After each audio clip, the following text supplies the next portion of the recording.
Communication forms the basis of all social behavior in every living form. Whenever we interact, we are communicating. When a person addresses a large gathering, or when two friends talk to each other, or when you see a traffic signal, when you see a dog wagging its tail, or when we see a red colored danger sign, every single one of these instances is communicating something to us. Communication is the act of sharing information, the spread of information from one person to another or from one person to many more. In fact, every time we read, write, or talk, we are communicating. When you wake up in the morning and say good morning, you are actually communicating that you are ready to start the day. Or when you say, please mom, let me have a few more minutes of sleep, let me catch up on my sleep for some more time, you are actually conveying your reluctance to wake up and your desire to sleep for some more time. So communication forms the basis of all human interactions.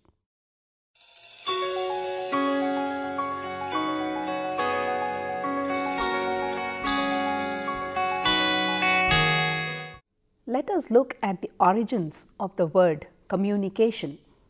The word has its roots in Latin. In Latin, the word communication comes from communis, which means common or commonness. So, whenever we are communicating, we are trying to establish commonness or a common ground with the other person. The word communication emphasizes on the interpersonal nature of this entire process. As John Locke famously said, man is a social animal and communication forms the basis for all these interactions. In the process of communication, we have a sender who wants to say something, a message which is being said, and a receiver who actually hears, sees, or understands what is being told. Communication happens in all living forms. In animals, communication is often very simple, and at times it is complicated and beyond human comprehension. In fact, among human beings, communication starts when the child is born and cries out, signaling to the world that it has arrived. Or in fact, communication probably starts when the mother starts understanding the movements of a child in the womb. So, communication is a process we all engage in every waking moment of our lives. When we write, read, or even when we make gestures, we are communicating. A furrowed brow, raised eyebrows, frantic gesturing of hands, legs, all these communicate something to the people who are watching or to the person who is receiving these signals. So, communication is a process we all engage in without consciously thinking about it. The essence of every interaction is in fact communication.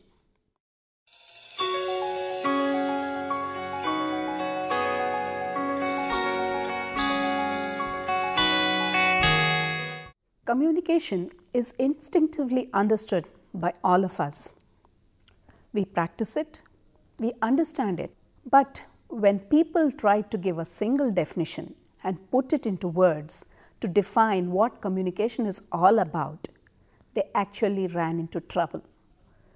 Trying to come up with a single all-encompassing definition for communication has been a difficult proposition. However, several attempts have been made, and let us look at a few of them that try to understand and define the process of communication.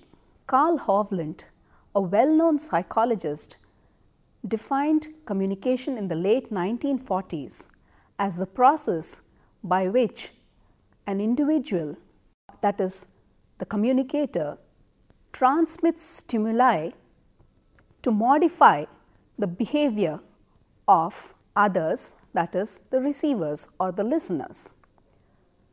So what did he mean?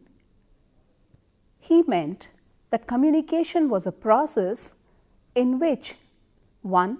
There were 2 or more people involved, 2. It is a process, and 3. There is a change in behavior, which means as a result of this process, some action happens. It could be a thought, it could be a deed, some change which happens and is acknowledged. This is how Carl Hovland tried to explain the process of communication. Later researchers also tried to come up with similar or better definitions. Dale in 1969 tried to simplify the definition of communication and said that communication is nothing but the sharing of ideas and feelings in a mood of mutuality. So whenever an idea is shared or whenever a feeling is shared between people, there is a mutuality, there is a sender and there is another person ready to receive this.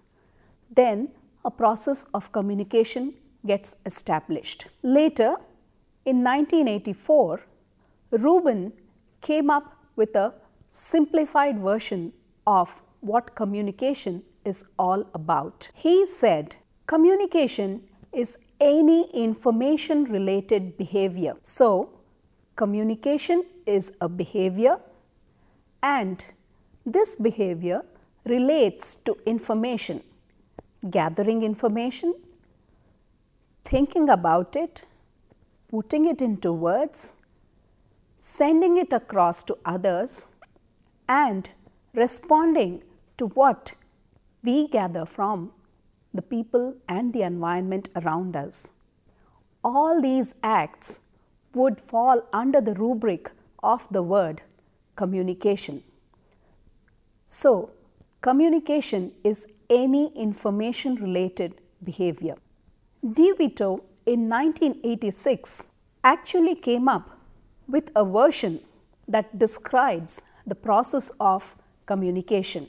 DeVito said that communication is a process in which a sender sends a message through a medium to a receiver and there is some action or this information is acted upon. So, DeVito's definition was actually an explanation of the process of communication put in the broadest terms. So, it is now clear that communication is in fact not a neutral act of a person saying something or doing something.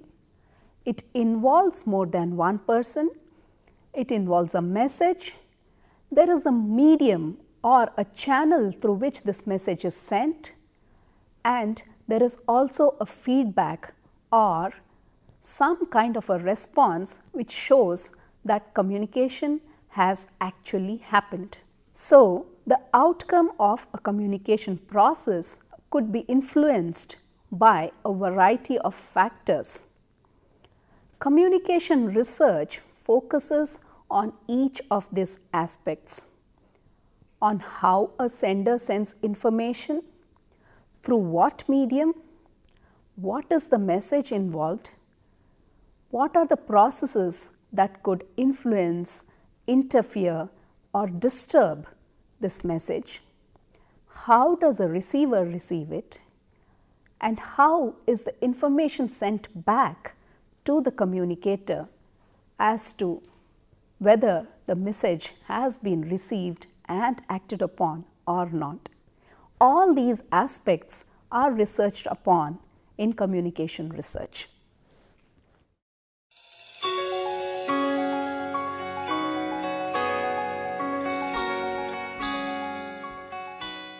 Communication being a process could happen in several ways. For our ease of understanding, we can classify communication into various types. To begin with, communication could be one-way or two-way.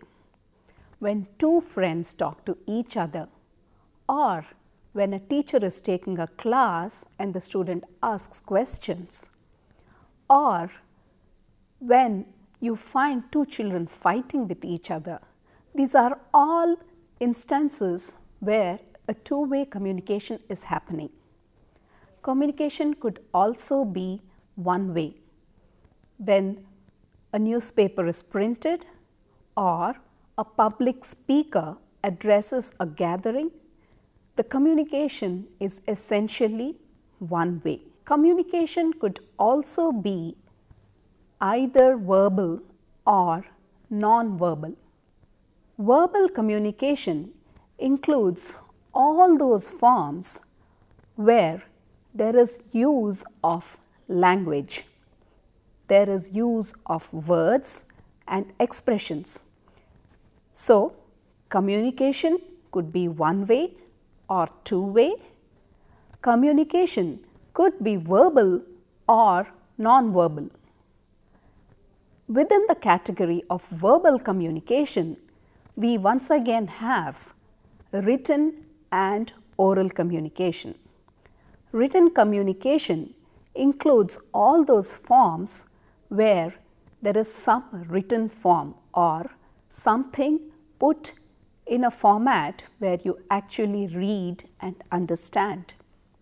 So, written communication could take the form of letters, notices, lessons in a textbook, magazine articles, office circulars, memos, web page content, and a lot more. Every time you browse the internet, you are actually using and receiving information through a written format. Now, communication could also be oral.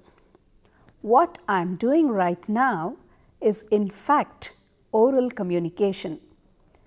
Whenever someone talks to another, or when you listen to music, or when you listen to a dialogue in a film, it is essentially oral communication. Public speeches, discussions, telephonic conversations, video conferencing, all these are forms of oral communication.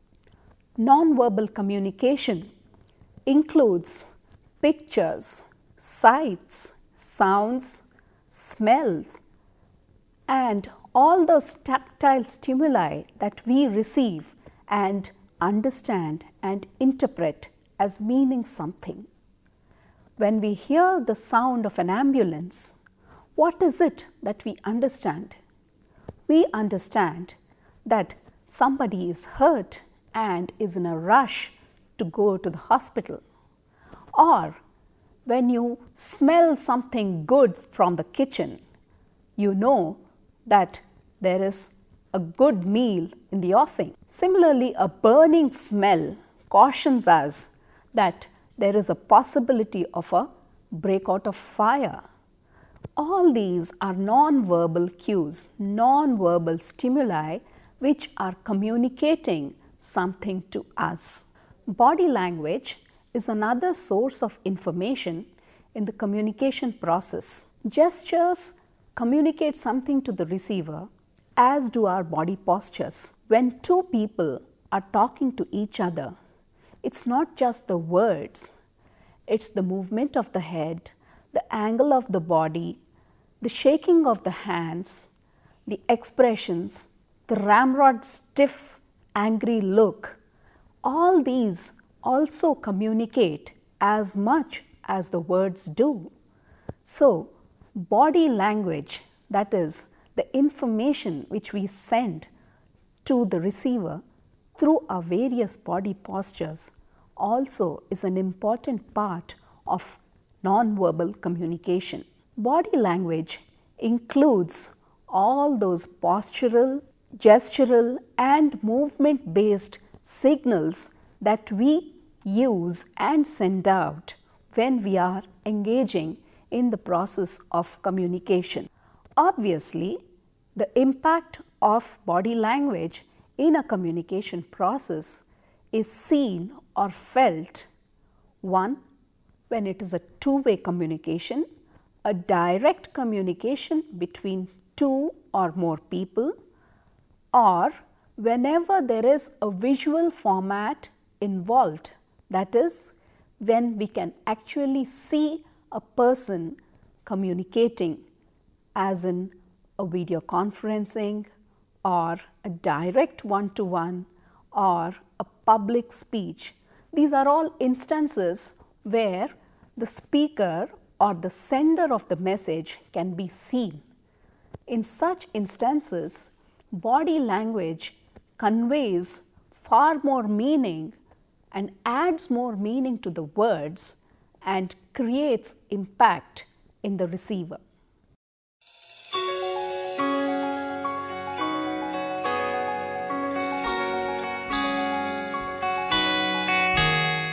There can be various modes of communication, as in we can use different kinds of things to communicate with people. When we write a letter or an email or send an SMS, we are using multiple modes of communication. Fax and paging are also popularly used modes of communication. Telephones are a very well-known and popular way for people to communicate with each other. While the landline instruments are something more of a relic of past for us today, the mobile phones, satellite phones are all new age improvements of the basic mode of telephonic communication. Teleconferencing is another popularly used mode of communication these days. This is gaining a lot of importance and lot of usage, especially in businesses for formal communication. In teleconferencing, two or more people are simultaneously in touch with each other, and the advanced format of video conferencing in fact uses both the picture and the sound, that is, the image of a person as well as the voice of a person, to simultaneously converse and communicate with people at multiple locations. So, today, instead of sending the same letter to 3 different people and waiting for their response, a video conferencing session would in fact help in communicating with all these 3 people at the same time and also get their responses. So, these are new modes of communication which are enabling faster information dissemination in today's well-connected world. Other predominantly used verbal and visual communication forms include motion pictures, photographs, paintings, and any other format where you see, hear, or sense something and make a meaning out of it. Movies that we all go to also communicate to us through the 2-hour message that is played out on the screen.